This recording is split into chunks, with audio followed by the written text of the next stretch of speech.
Desde los estudios de WTMBN en Orlando, Florida, Estados Unidos, presentamos Noticiero Internacional con Alonso García.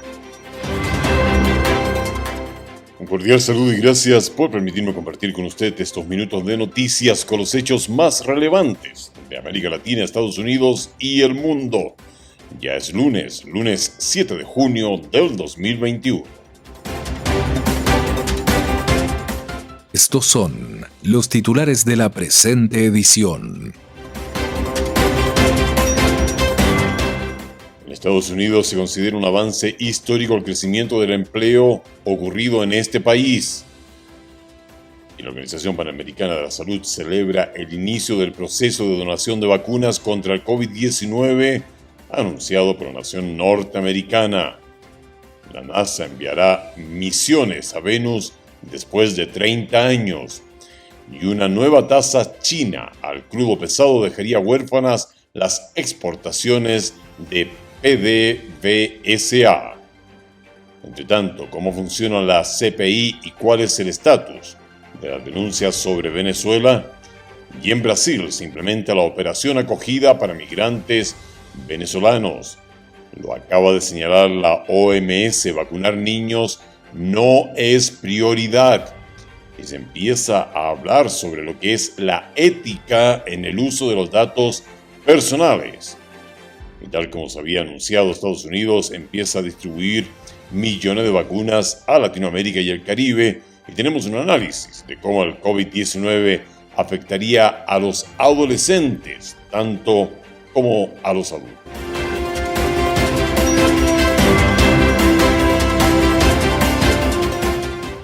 Estamos presentando Noticiero Internacional. Un recorrido por los acontecimientos que son noticia en Estados Unidos, América Latina y el mundo.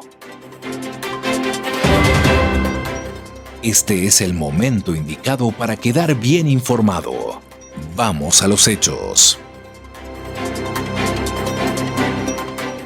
Gracias, Juanjo Garone. Vamos de inmediato con el desarrollo de las noticias. Presidente Biden considera avance histórico el crecimiento del empleo en Estados Unidos. La información con Tony Cano. El presidente de Estados Unidos, Joe Biden, declaró que un informe que muestra que el país registró un modesto crecimiento del empleo en mayo es señal de un avance histórico para la economía. Today we received great news for our economy and our recovery. El reporte de empleo de hoy muestra un progreso histórico para las familias estadounidenses y la economía estadounidense. Estados Unidos se está moviendo nuevamente, expresó el mandatario. El informe del viernes mostró que el mes pasado se crearon 559,000 puestos de trabajo no agrícolas, con un aumento de los salarios, aunque millones de personas desempleadas permanecieron en sus casas. Los economistas sospechan que los factores que impiden que las personas trabajen pueden incluir problemas con el cuidado de los niños y generosos cheques de desempleo. La mitad de los estados del país, todos ellos encabezados por gobernadores republicanos, están recortando miles de millones de dólares en beneficios de desempleo para los residentes, rechazando una parte clave de la respuesta de Biden a la recesión inducida por el coronavirus. La Organización Panamericana de la Salud celebra el inicio del proceso de donación de vacunas contra el COVID-19 anunciado por el país norteamericano. El informe con Héctor Contreras. La Organización Panamericana de la Salud, OPS, expresó su satisfacción por el anuncio del gobierno de los Estados Unidos para la donación de 25 millones de vacunas a los países más necesitados del mundo, de las cuales 6 millones de dosis serán para países latinoamericanos. La directora de la OPS, Clarissa Etienne, dijo que las acciones anunciadas por la Casa Blanca significan un buen paso hacia adelante en el esfuerzo para que la gente en América Latina y el Caribe puedan vacunarse, e hizo un llamado a los gobiernos del mundo al decir textualmente: "Estamos agradecidos por esta iniciativa para compartir dosis y exhortamos a otros países con excedentes de vacunas a seguir el ejemplo de los Estados Unidos". A través de un comunicado, la OPS también expresó su preocupación por la situación de la pandemia, afirmando que aún está lejos de desaparecer, ya que América Latina y el Caribe solo llegan a un 8% de la vacunación total de sus habitantes, afectando la salud pública, la sociedad y la economía de estos países. La donación de Estados Unidos de 6 millones de dosis serán entregadas a través del sistema COVAX a países de la región como Brasil, Argentina, Colombia, Costa Rica, Perú, Bolivia y El Salvador, entre otros. El sistema COVAX es una iniciativa de la Organización Mundial de la Salud para que todos los países tengan un acceso equitativo a las vacunas independientemente de su tamaño o economía, y hasta el momento ha entregado cerca de 19 millones de dosis en 31 países de las Américas. Y después de 30 años, la NASA volverá al planeta Venus con 2 misiones a finales de esta década, con las que espera conseguir detalles de su atmósfera y de su geología. La Administración Nacional de Aeronáutica y del Espacio, NASA, informó que luego de 30 años retornará al planeta Venus con 2 misiones entre los años 2028 y 2030. La primera se llamará Da Vinci Plus y estudiará la atmósfera, y la segunda será Veritas y se encargará de investigar la geología de nuestro vecino planetario. El administrador de la NASA, Bill Nelson, se mostró bastante emocionado ante los medios presentes en la rueda de prensa y resaltó: Estas 2 misiones hermanas tienen como objetivo comprender cómo Venus se convirtió en un mundo infernal capaz de derretir el plomo en la superficie y ofrecer a la comunidad científica la oportunidad de investigar un planeta en el que no hemos estado en más de 30 años. Por su parte, la misión Da Vinci Plus se encargará de medir la composición y otros detalles de la atmósfera de Venus para comprender su evolución, mientras que el proyecto Veritas mapeará la superficie del planeta para determinar su historia geológica y conocer por qué se desarrolló de manera diferente a la Tierra. Uno de los objetivos de estas misiones es tener las primeras fotos en alta resolución de Venus, así lo dejó saber el administrador de la NASA. Esperamos que estas misiones mejoren nuestra comprensión de cómo evolucionó la Tierra y por qué actualmente es habitable, cuando otros planetas en nuestro sistema solar no lo son. La Agencia Espacial Estadounidense dijo que el presupuesto es de unos $500 millones para el desarrollo de cada una de las misiones. Y en Brasil se ha implementado un nuevo programa de apoyo a migrantes venezolanos con miras a expandir sus posibilidades de reubicación y progreso. Se trata de la Operación Acogida, que consiste en trasladar a los migrantes que se encuentran en pequeñas ciudades a grandes centros urbanos, donde ya se les ha coordinado previamente desde un refugio temporal hasta una opción de trabajo. De los casi 6 millones de venezolanos migrantes y refugiados que se encuentran fuera de su país, cifras recientes de la Organización de Estados Americanos indican que poco más de 260.000 están en Brasil. La mayoría de ellos hacen su primera escala en el estado de Roraima, pero se encuentran con el obstáculo de que las oportunidades de trabajo son muy limitadas. Con miras a buscar una solución, organizaciones civiles, gobiernos locales y el gobierno federal diseñaron la Operación Acogida, destinada a relocalizar a los migrantes en grandes ciudades con mejores oportunidades. Entonces es un programa voluntario, las reubicaciones son voluntarias y beneficia exactamente a las personas que quieren seguir viviendo en Brasil y no pueden permanecer en el estado fronterizo de Roraima, que es un estado muy aislado, muy isolado en Brasil y no tiene una actividad económica suficientemente fuerte para agregar todas las personas que están llegando ahí. En la actualidad, 50.000 familias son abrigadas por este programa de reubicación. Gixi Beatriz García es parte de uno de estos grupos beneficiados. Cuenta que para ella salir de Roraima ha sido algo positivo, pues tenía muchas carencias. Mi hija tiene dislexia y ella tiene que tomar medicamentos. Llegué hasta el límite de pensar, comíamos o comprábamos medicamentos. Antes de emprender el viaje, a los beneficiarios de la Operación Acogida se les consigue un refugio y, lo que es más importante para muchos de ellos, se les tramita un empleo. Estoy feliz, voy como auxiliar de logística para Río de Janeiro. Un poco asustada porque primera vez que me monto en un avión. De acuerdo con datos oficiales, la mayoría de los participantes en el programa logran independencia económica después de 3 meses. Unos 77% de las personas ya encontraron empleo en las ciudades de destino y que la gran mayoría tiene ya ingresos suficientes, por ejemplo, para alquilar una casa.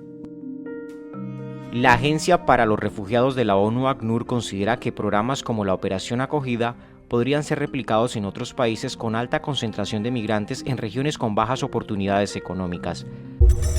La OMS acaba de señalar que vacunar niños no es prioritario. Vamos con la información. La Organización Mundial de la Salud dio a conocer este jueves que inmunizar a los niños contra el COVID-19 no debe ser de alta prioridad en estos momentos, dada la cantidad extremadamente limitada de dosis en el mundo.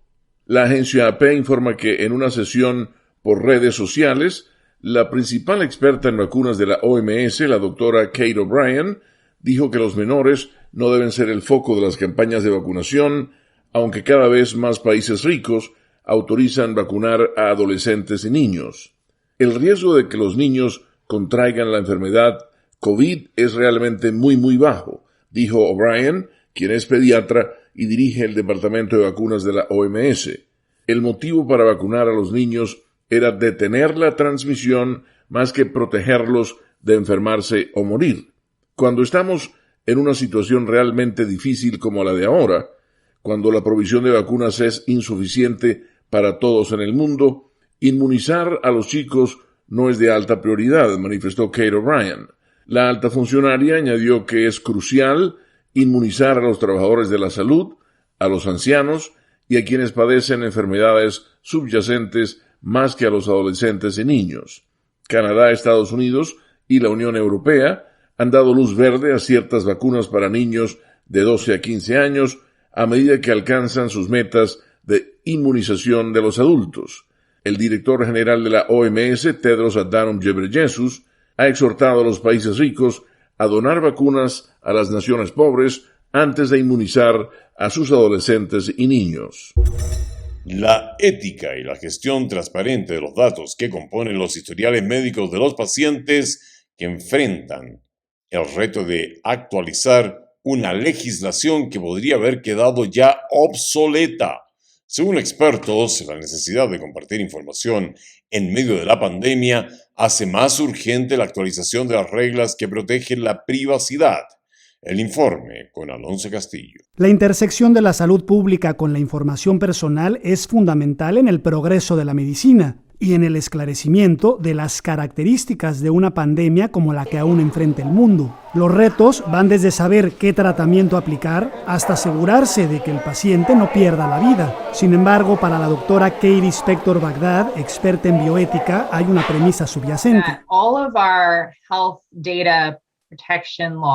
Todas nuestras leyes de protección de datos se redactaron hace décadas, antes de que ingresáramos a este mundo de inmenso intercambio de datos entre diferentes tipos de entidades. La abogada e integrante del Centro de Bioética y Ciencias Sociales de la Universidad de Michigan también subrayó que muchos modelos de negocios ofrecen algo insignificante a cambio de información médica, como por ejemplo hacer seguimiento de su peso corporal. Pienso que Estados Unidos debe adaptarse al hecho de que gran parte de los datos de salud están en manos de entidades privadas. La protección de la privacidad es un derecho fundamental, pero también la salud pública que prioriza el bien común, por lo que el objetivo de una actualización de las leyes debe ser encontrar el equilibrio. Entre poder apoyar el tipo de investigación necesaria para ayudar a las diversas comunidades a avanzar hacia mejores resultados de salud y tratar de proteger la autonomía individual de los participantes y respetar su privacidad. La Casa Blanca anunció la distribución durante el mes de junio de 25 millones de vacunas en el ámbito global. Entre las prioridades se encuentra América Latina, región para la cual la administración Biden destinó 6 millones de dosis. José Penalete nos señala que la vacunación también masiva en Estados Unidos se extenderá en las farmacias a 24 horas al día. El equipo de respuesta especial contra COVID-19 de la Casa Blanca informó este jueves sobre la decisión del gobierno de Estados Unidos en distribuir en junio 25 millones de vacunas contra el coronavirus para las naciones más necesitadas del mundo. Entre las prioridades está Latinoamérica, donde se distribuirán 6 millones más de dosis. Las estamos compartiendo con una amplia gama de países de América Latina y el Caribe, Asia Meridional y Sudoriental y en África en coordinación con la Unión Africana. Esto incluye dar prioridad a naciones vecinas aquí en nuestro hemisferio, entre ellas Guatemala, Colombia, Perú, Ecuador y muchas otras. Las autoridades reconocen el riesgo latente en la región con tendencias de contagio y muertes en alza en países que no tienen acceso inmediato a la inmunización. El gobierno estadounidense ha establecido criterios para esa distribución de vacunas. Estos factores incluyen lograr una cobertura global, responder a los aumentos repentinos, otras situaciones urgentes específicas, necesidades de salud pública y ayudar como sea posible a tantos países que han solicitado inyecciones. Tomamos la decisión de compartir al menos el 75% de estas vacunas por medio de COVAX. Este lote de 25 millones de dosis completaría 80 millones de vacunas para el mes de junio, distribuidas en el mundo entero por Estados Unidos. Autoridades de salud han lanzado una nueva alerta sobre contagios en la población de adolescentes. Según científicos, este grupo corre tanto riesgo de contagiarse con el COVID-19 como los adultos. Jacopo Luzzi nos cuenta que el incremento de las hospitalizaciones en este segmento de la población estaría confirmando lo que están señalando las autoridades de salud, específicamente en Estados Unidos. Un aumento de la tasa de hospitalizaciones de adolescentes con COVID-19 entre marzo y abril llevó a la directora de los Centros para el Control y la Prevención de Enfermedades, Rochelle Walensky, a exhortar a los padres a vacunar a sus hijos adolescentes para protegerlos frente a la amenaza del patógeno. Me preocupa la cantidad de adolescentes hospitalizados y me entristece ver la cantidad de adolescentes que requirieron tratamiento en unidades de cuidados intensivos o ventilación mecánica. Los investigadores sugieren que el aumento de las hospitalizaciones entre los adolescentes puede estar relacionado con varios factores, como variantes del virus más transmisibles, un mayor número de jóvenes que regresó a la escuela y cambios en el distanciamiento físico, el uso de mascarillas y otras conductas de prevención. Esto ocurre cuando aún es incierto el origen del patógeno, tanto que Anthony Fauci, el principal experto en enfermedades infecciosas de Estados Unidos, pidió a Beijing que divulgue los registros médicos de 9 personas que, según los informes, se enfermaron con síntomas similares a los del COVID antes de la pandemia, incluidos 3 investigadores del Instituto de Virología de Wuhan y 6 mineros, quienes tuvieron que ser tratados después de entrar en una cueva de murciélagos en 2012. Estos documentos, según Fauci, podrían proporcionar pistas vitales sobre si el COVID-19 surgió o no por primera vez como resultado de una fuga de laboratorio. Había un virus en esas personas. ¿Qué era? Es completamente concebible que los orígenes del SARS-CoV-2 estuvieran en esa cueva y comenzaran a extenderse de forma natural o pasaran por el laboratorio. El Departamento de Estado se negó a comentar si la administración de Biden le había pedido a China los registros médicos, mientras hasta ahora Beijing no ha respondido si divulgará o no los documentos.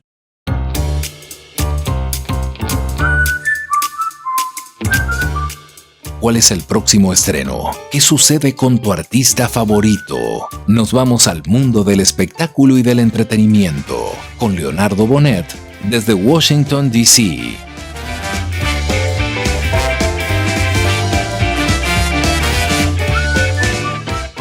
El rodaje en Gran Bretaña de la nueva película Misión Imposible fue suspendido hasta el 14 de junio porque algunas personas del equipo dieron positivo por coronavirus. Paramount Pictures no dijo quién o cuántas personas dieron positivo. El periódico británico Sun dijo que el actor Tom Cruise no está entre ellos. La 7ª película de la serie fue una de las primeras en cerrar la producción debido a la pandemia cuando abandonó la filmación en Venecia en febrero de 2020. El rodaje se reanudó el año pasado en Noruega y Gran Bretaña. El estreno de Misión Imposible 7 está previsto para mayo de 2022.